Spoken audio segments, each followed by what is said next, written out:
स्वागत है आपका प्राइम टीवी में और मैं हूं आपके साथ स्वप्निल यादव। वक्त हो चला है उत्तर प्रदेश की बड़ी खबरों का, तो रुक करते हैं पहली खबर की ओर, जहां प्रधानमंत्री नरेंद्र मोदी आज से 2 दिनों के दौरे पर अपने संसदीय क्षेत्र वाराणसी आ रहे हैं। इस दौरान वह काशी और पूर्वांचल के लिए 37 परियोजनाओं का शिलान्यास और लोकार्पण भी करेंगे। पीएम मोदी काशी आगमन पर राज्यपाल आनंदीबेन पटेल और सीएम योगी आदित्यनाथ उनकी अगवानी करेंगे। वाराणसी दौरे के पहले दिन प्रधानमंत्री मोदी शाम को नमो घाट से काशी तमिल संगमम के दूसरे संस्करण का शुभारंभ करेंगे। पीएम मोदी यहां से कन्याकुमारी से बनारस के लिए काशी तमिल संगमम एक्सप्रेस को हरी झंडी दिखाकर रवाना करेंगे। 17 से 31 दिसंबर तक आयोजित होने वाले काशी तमिल संगमम के दूसरे संस्करण के दौरान तमिलनाडु और पांडिचेरी के 1400 गणमान्य वाराणसी, प्रयागराज और अयोध्या की यात्रा करेंगे। आपको बता दें कि पीएम मोदी आज 2 दिवसीय संसदीय क्षेत्र वाराणसी के दौरे पर हैं। इसके साथ ही साथ आपको बता दें कि पीएम मोदी 37 परियोजनाओं का लोकार्पण और शिलान्यास भी करेंगे। आपको बता दें कि जैसा कि कई बार देखा गया है कि काशी दौरे पर जब भी पीएम मोदी जाते हैं तो कुछ ना कुछ सौगात वाराणसी के लोगों को देते हैं। क्या कुछ जानकारी होगी, काशी की तैयारियां भी चल रही हैं, साथ ही साथ सीएम योगी आदित्यनाथ और आनंदीबेन पटेल पीएम मोदी के आगमन की तैयारी में लगे हुए हैं। आज बता दें कि 2 दिवसीय दौरे पर पीएम नरेंद्र मोदी हैं और साथ ही साथ आज 37 परियोजनाओं का लोकार्पण और शिलान्यास भी करेंगे। जैसे कि हमने देखा कि काशी में तैयारियां जोरों शोरों से हैं और पीएम का इंतजार हो रहा है। आपको बता दें कि 37 परियोजनाओं का आज पीएम मोदी लोकार्पण और शिलान्यास करेंगे और इसके साथ ही साथ 2 दिवसीय दौरे पर हैं। आपको बता दें कि पीएम मोदी अपने संसदीय क्षेत्र वाराणसी में 2 दिवसीय दौरे पर हैं। जानकारी के लिए हमारे साथ विवेक जुड़ चुके हैं। विवेक, क्या कुछ तैयारियां हैं काशी में पीएम मोदी के आगमन में और क्या कुछ कार्यक्रम होंगे? जी, आज प्रधानमंत्री नरेंद्र मोदी जी का 2 दिवसीय दौरा है वाराणसी में और इसके मद्देनजर रविवार को इनका प्रोग्राम है पूरा, जिसके लिए रूट डायवर्जन प्लान लागू किया गया है। और एसीपी राजेश कुमार पांडे ने वाराणसी की जनता से अपील की है कि हमारा पूरा सहयोग करें और साथ ही साथ ये बाबतपुर से उनका आगमन होगा और इनका एक प्रोग्राम है जो कि छोटी कटिंग में थोड़ी देर के लिए है। वहाँ पे पार्किंग की भी व्यवस्था बनाई गई है। जी, सुरक्षा को लेकर क्या कुछ इंतजाम किए गए हैं? जी, रूट डाइवर्ट किया गया है, जिसमें कि इनका प्रोग्राम दोपहर 1 बजे के बाद है। उसके बाद ये चंदौली जाने वाली रोड की व्यवस्था को देखेंगे और चौका घाट होते हुए लकड़ मंडी और बदौचुंगी होते हुए ये आपके नमो घाट की ओर जाएंगे। वहाँ पे भी कई योजनाएं हैं 38 के लगभग, उनका भी शिलान्यास किया जाएगा। जी, विवेक, 37 परियोजनाओं का लोकार्पण और शिलान्यास करेंगे तो कौन कौन सी योजनाएं शामिल होंगी उनमें? उनमें मुख्य रूप से जो पड़ाव से राजघाट पुल को जोड़ती है शहर को आने जाने वाली,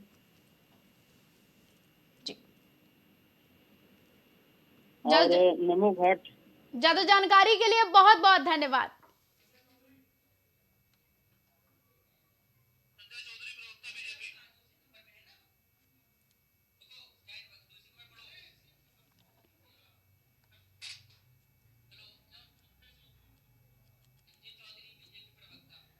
हमारे साथ ज्यादा जानकारी के लिए संजय चौधरी बीजेपी प्रवक्ता जुड़ चुके हैं। तो सर, क्या कुछ कार्यक्रम होने वाले हैं पीएम मोदी के दौरे में और क्या कुछ कार्यक्रम होंगे और किन किन कार्यक्रमों में वाराणसी में पीएम मोदी शिरकत करेंगे? देखिए, ऐसा है, नरेंद्र मोदी प्रधानमंत्री देश के हैं, लेकिन वाराणसी के लिए वो एक सांसद सबसे पहले हैं। वो अपने संसदीय क्षेत्र में लगातार संपर्क रखते हैं, अपने वोटरों के साथ संवाद करते हैं और संवाद के साथ साथ उस पूरे क्षेत्र के विकास के लिए हमेशा सक्रिय रहते हैं। ये दौरा भी उनके उसी प्रक्रिया का अंग है। जैसे ही उन्हें 5 राज्यों के चुनाव से समय मिला, वो अपनी संसदीय क्षेत्र में हैं और संसदीय क्षेत्र के विकास की योजनाओं को आगे बढ़ाएंगे। अपने क्षेत्र के मतदाताओं के साथ संपर्क करेंगे, उनसे संवाद करेंगे। ये एक सांसद का सतत संवाद और सतत संपर्क की प्रक्रिया किया है, जी। वो सबसे पहले सांसद हैं और लगातार अपनी संसदीय क्षेत्र की चिंता करते रहते हैं। संसदीय जी। क्षेत्र में सारी व्यस्तताओं के बावजूद भी अपने संसदीय क्षेत्र में आते हैं, वहीं रात में रुकने वाले हैं। 2 दिन जी। का एक कार्यक्रम है। तो ये सारी योजनाओं के साथ साथ अपने संसदीय क्षेत्र से लगातार जुड़े रहने की नरेंद्र मोदी जी की जो प्राथमिकता है उसकी प्रतिपूर्ति कर रहे हैं। विकास के काम तो होंगे ही होंगे, लेकिन संसदीय क्षेत्र की चिंता उनके प्रमुख कामों में से एक जी। है और इसीलिए वो अपने संसदीय क्षेत्र में आ रहे हैं। जी। जैसे कि 37 परियोजनाओं का लोकार्पण और शिलान्यास करेंगे, तो उनमें कौन-कौन सी खास परियोजनाएं होंगी वाराणसी के लोगों के लिए? देखिए, वाराणसी का इंफ्रास्ट्रक्चर जी। डेवलपमेंट प्रधानमंत्री की सबसे बड़ी योजना है। बनारस दुनिया का सबसे पुराना शहर है। यहाँ का इंफ्रास्ट्रक्चर डेवलपमेंट के लिए हमने देखा है कि वाराणसी का प्राण जो गंगा है उसके लिए उन्होंने सबसे पहले काम किया। कनेक्टिविटी के लिए एयरपोर्ट को बेहतर तरीके से डेवलप किया। आज वाराणसी में जो सारे के सारे इलेक्ट्रिसिटी के जो तार हैं, जो संपर्क है, वो अंडरग्राउंड हो चुके हैं। बेहतर रोड का निर्माण हो रहा है, वहाँ की सीवेज की समस्या का समाधान हो रहा है। एक बेहतरीन अंतर्राष्ट्रीय स्तर का जो कम्युनिकेशन सेंटर है वो उन्होंने बनाया है, संवाद का केंद्र बनाया है।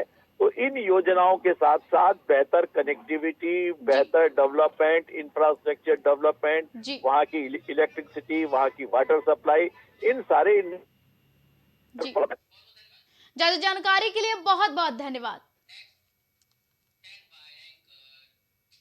2024 लोकसभा चुनाव को अब कुछ ही महीने बाकी रह गए हैं। इसकी तैयारियों में जुटे राजनीतिक दलों के नेता इस समय लगन होने के चलते खूब शादी ब्याह भी निपटा रहे हैं। वहीं इन्हीं शादियों में कुछ ऐसी तस्वीरें भी सामने आ रही हैं जो राजनीति के नजरिए से बेहद अहम और खूब सुर्खियां भी बटोर रही हैं। इसके साथ ही इन तस्वीरों में राजनीतिक मायने भी निकाले जा रहे हैं। ऐसी ही एक तस्वीर इस वक्त तेजी से सोशल मीडिया पर वायरल हो रही है। तस्वीर में दावत खाने पहुंचे 2 विरोधी नेता अखिलेश यादव और राजा भैया आपस में हाथ मिलाते नजर आ रहे हैं। साल 2022 विधानसभा चुनाव के दौरान अखिलेश यादव ने कुंडा से विधायक राजा भैया को पहचानने से इनकार कर दिया था। आपको बता दें कि 2024 लोकसभा चुनाव को अब कुछ ही महीने बाकी रह गए हैं। इसकी तैयारियों में ये सभी राजनीतिक दल जुटे हुए हैं। आपको बता दें कि इस समय नेता लगन होने के चलते खूब शादी ब्याह भी निपटा रहे हैं। इन्हीं शादियों के कुछ ऐसी तस्वीरें सामने आ रही हैं जो राजनीति के नजरिए से बेहद अहम और खूब सुर्खियां भी बटोर रही हैं। इसके साथ ही इन तस्वीरों के राजनीतिक मायने भी निकाले जा रहे हैं। ऐसी ही एक तस्वीर इस वक्त सोशल मीडिया पर तेजी से वायरल हो रही है। तस्वीर में दावत खाने पहुंचे 2 विरोधी नेता अखिलेश यादव और राजा भैया आपस में हाथ मिलाते हुए नजर आ रहे हैं। साल 2022 विधानसभा चुनाव के दौरान अखिलेश यादव ने कुंडा से विधायक राजा भैया को पहचानने से इनकार कर दिया था। वहीं राजा भैया और अखिलेश की इस मुलाकात पर लोग चुटकी भी ले रहे हैं। आपको बता दें कि दरअसल 15 दिसंबर को लखनऊ के ताज होटल में समाजवादी पार्टी के कद्र नेता अरविंद सिंह गोप के भतीजे की रिसेप्शन पार्टी थी। उसी कार्यक्रम में सपा मुखिया और यूपी के पूर्व मुख्यमंत्री अखिलेश यादव परिवार के साथ शिरकत करने पहुंचे थे। सपा नेता ने इस कार्यक्रम में अन्य दलों के भी नेता पहुंचे थे। साथ ही साथ इस कार्यक्रम में जनसत्ता दल लोकतंत्र के अध्यक्ष व कुंडा से विधायक रघुराज प्रताप सिंह राजा भैया भी आ पहुंचे थे। इसी दौरान अखिलेश यादव और राजा भैया की मुलाकात हुई। इस दौरान सिर्फ न मुलाकात हुई बल्कि दोनों नेताओं ने हाथ मिलाकर एक दूसरे का अभिवादन भी स्वीकार किया। उधर दोनों नेताओं ने हाथ मिलाते हुए फोटो सामने आई तो लोगों ने अपनी अपनी प्रतिक्रियाएं देने शुरू कर दी।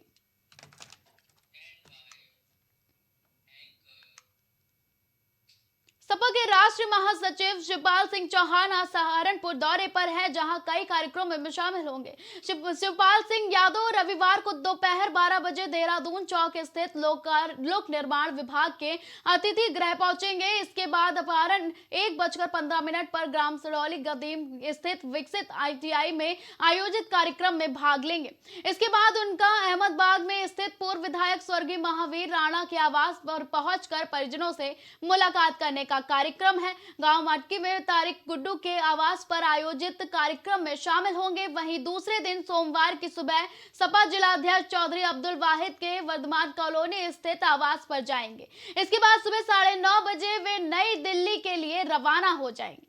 आपको बता दें कि शिवपाल सिंह चौहान सहारनपुर के दौरे पर हैं। इसके साथ ही कई कार्यक्रमों में शिरकत भी करेंगे। आपको बता दें कि शिवपाल सिंह यादव देवबंद स्थित वरिष्ठ सपा नेता से मुलाकात भी करेंगे और शिवपाल सिंह यादव का सहारनपुर दौरा भी आज है। कई कार्यक्रमों में शिरकत करेंगे। इसी के साथ ही शिवपाल सिंह यादव रविवार को दोपहर 12 बजे देहरादून चौक स्थित लोक निर्माण विभाग के अतिथि गृह पहुंचेंगे। इसके बाद अपराह्न 1:15 पर सड़ौली कदीम स्थित विकसित ITI में आज आयोजित कार्यक्रम में भाग लेंगे। शिवपाल सिंह यादव ने इसके बाद उनका अहमदबाग में स्थित पूर्व विधायक स्वर्गीय महावीर राणा के आवास पर पहुंचकर परिजनों से मुलाकात करने का भी कार्यक्रम है। खबरों का सिलसिला लगातार जारी रहेगा। देश और दुनिया की तमाम बड़ी और अहम खबरों के लिए आप देखते रहे प्राइम टीवी। कुछ भाव पुष्प आप देख रहे हैं प्राइम टीवी, सच साहस सरोकार।